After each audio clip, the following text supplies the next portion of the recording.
this is how you spend a nice California day. The sand in your toes, the wind in your hair, and a nice little nuclear-tipped North Korean ICBM barreling over the horizon. It's a beautiful thing. Wonderful. No better way to spend a day. Isn't that right, Paul?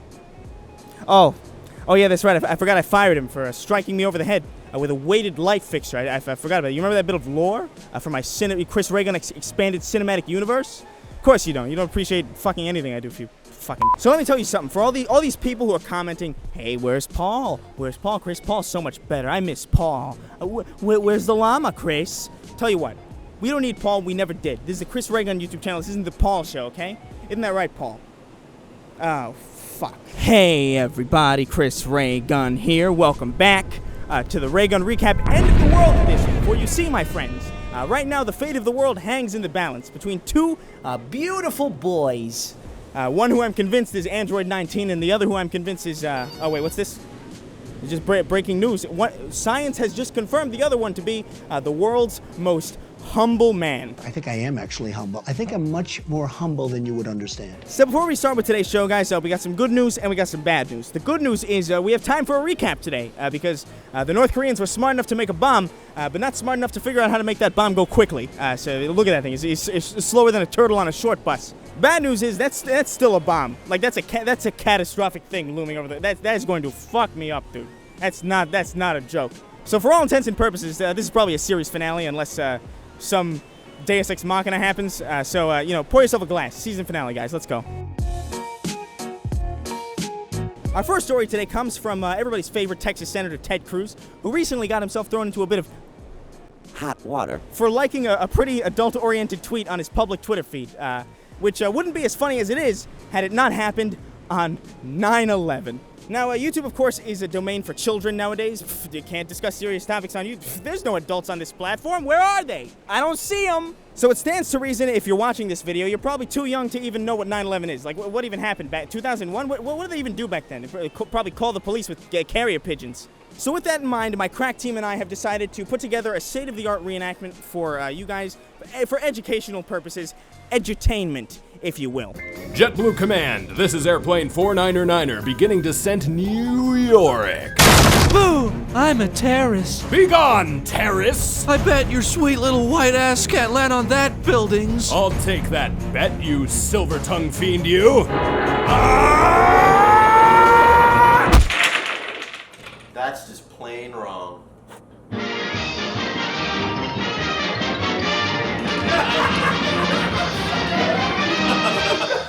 No! So Ted Cruz, of course, denies that it was him who liked the tweet. Instead, he's blaming one of his staffers for it.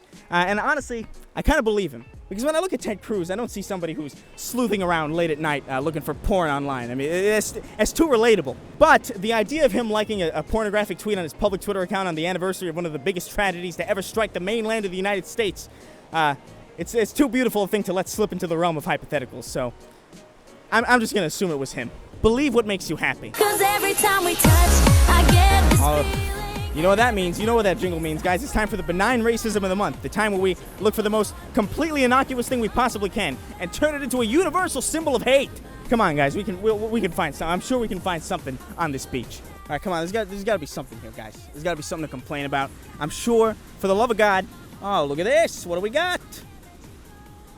Oh, it's is that where the bar is now? It's haircuts. All right, we're just gonna pretend like this didn't happen. We're just gonna let that. There we go. Good as new. Fixed. Hey, you got a permit to film on this here beach? No, we're not filming, sir. I promise. We're just hanging out. We're letting loose. I know what filming looks like.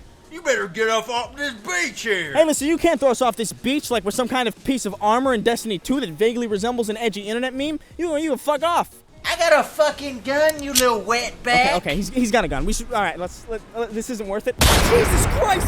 I will fuck you try. Okay, so we're not gonna be paying a visit to that place anytime soon. But that's okay, guys. I prefer being indoors anyway, where nothing can hurt you. Not even the dumbest headlines you could possibly find. Not even headlines like straight black men or the white people of black people. Okay, that one hurt a little bit. Just a little. Not too much. It's manageable pain. Charlottesville celebrates first gay neo-Nazi marriage. Oh, this is... How the teachings of Islam could help us prevent more sexual abuse scandals. Okay, guys, I'll admit it. I've severely underestimated the power of these headlines. Holy hell. I think right about now is a good time to get into the meaty part of today's video. And by meaty, I mean both the most substantial part of it, and I also mean it in an innuendo sense. There's a lot of meat. A multitude of dicks. So apparently one of the creators of the Screen Junkies YouTube channel, someone who's been known to spout off online about how much he loves and supports women, turns out he's a sexual harasser and a coercer of sexual favors. This, ladies and gentlemen, is a photograph of me at a Texas roadhouse in New Rochelle, New York, a few years ago. When this photograph was taken, I had just taken a bite of their delectable baked bread. I couldn't believe it. It was delicious. This is not an ad, by the way. Tell them Chris Raygun sent you. Point being, this is what I look like when I am shocked or surprised. That's my surprised face. You'll notice that I don't have my surprise face on right now. And there's a good reason for that. You see, guys, I've noticed a very creepy and strangely consistent trend with male feminists over the last few years. You see, when they're not murdering their girlfriends or cheating on their wives for decades on end, or coercing sexual favors from female employees, or forcing their fingers into female coworkers and then bragging about it to their friends, they're usually making themselves out to be the second coming of Christ on the internet. Especially when it comes to the cause. Yeah, I'm supposed to be taking my dog to the vet, but that vet is just such a bitch. Like, Becky, I'm telling you. X gon' give it to you. Fuck, wait for you to get it on your own. X gon' deliver to you. Hey everybody, how's it going? My name is Ben Affleck. You might know me from Matt Damon's General Pelvic Region and also Batman. I groped a woman a decade ago and only apologized for it after that information was made public. Now, if you'll excuse me, I need to show the world that I'm a decent human being by pretending to care about women's issues in a moralizing Facebook post. Go me! Allow me to introduce you to Sam CRUZ, a Vice journalist who's been very busy on the internet these last few years, really sticking it to those Gamergate misogynists.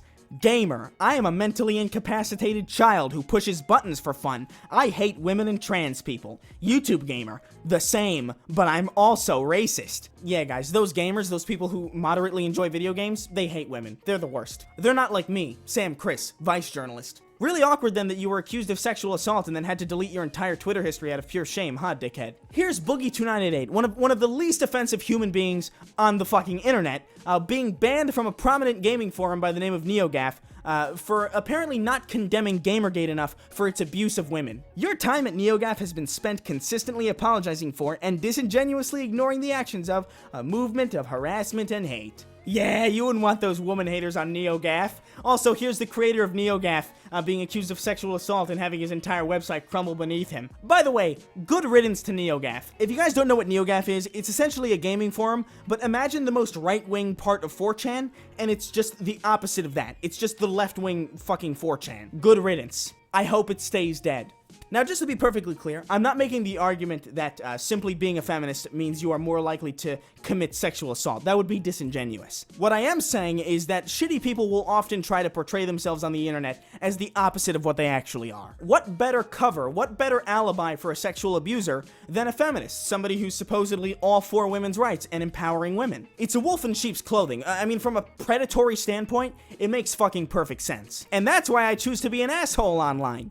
Because in actuality, that means I'm a kind sweetheart. Nah, not really. What you see is what you get with me. I've killed millions. Now, guys, if you don't mind me, I'm gonna end this on a bit of a lighter subject, because sexual assault isn't all that fun to end a video on. So I found this beautiful article on The Guardian. Not only is Peppa Pig a feminist, she's probably a rabid socialist too. Hey, what should we politicize next?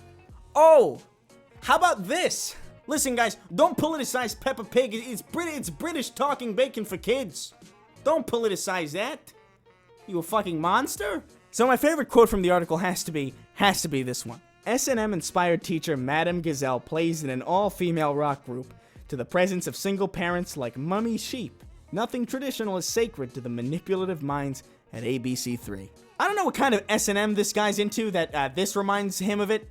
But he should probably lay off it, whatever it is. Peppa and her friends are putting up their tents. I've always considered myself to be a pretty reasonable person when it comes to freedom of expression in art, film, games, books, whatever. Hey, want to make a video game about a half-naked cheerleader killing zombies? go right ahead. Hey, you want to make a show about the worst thing to ever befall mankind? Go right ahead. Honestly, guys, like, they could air the misadventures of tiny Harvey Weinstein on Disney XD, and I wouldn't bat an eye. You know, I just couldn't give a damn. Unless you want a damn. You want a damn? I'm not gonna give you a damn. I'm a fucking comedic genius! You know, as long as you're putting your own work out there, and not using this Sarkeesianic handbook of deadly sins to guilt other people into changing their artwork, I'm all for it. You know, honestly, guys, I don't even understand how people are complaining about such stupid shit when we've got a nuclear bomb looming over the horizon. Ah, speaking of that, I should probably check it out. I wonder what's going on with that thing.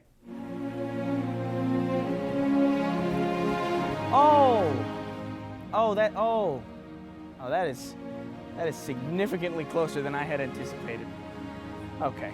Fear not, you whimpering fool. Oh, hey, Paul, how are you? Why are you here? Also, why is there a nuclear bomb on a direct flight path to my new apartment? Why is this happening to me? Because, Chris, when you fired me, I was irrational and angry. I infiltrated the North Korean government and swapped the coordinates of the White House with your new home on their BattleNet. Out of spite, I fueled the feud between the U.S. and Kim Jong-un by hacking into the president's official Twitter account. I kept this up until the hot-headed North Koreans would launch a preemptive strike. I guess I didn't realize until today that I may have overreacted. Yeah, that's a bit of an understatement, Paul. It's a nuclear war. Everything is over now. You understand this? I just signed a lease, Paul. I haven't seen Kingsman 2 yet, Paul. There's so much I haven't done yet. I will fix this, Chris. I will right my wrongs. I just signed this lease, Paul. You absolute bastard. Fuck you.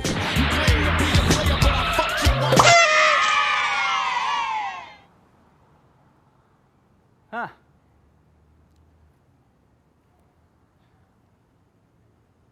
That was pretty anticlimactic, huh?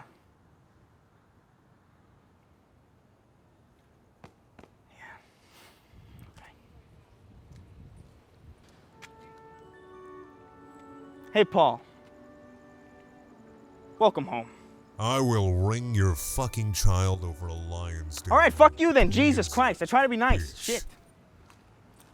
Oh, look at me. I'm a regular bystander in New York fucking City. Well, I mean, it's September 11th, 2001, and everything's fucking great.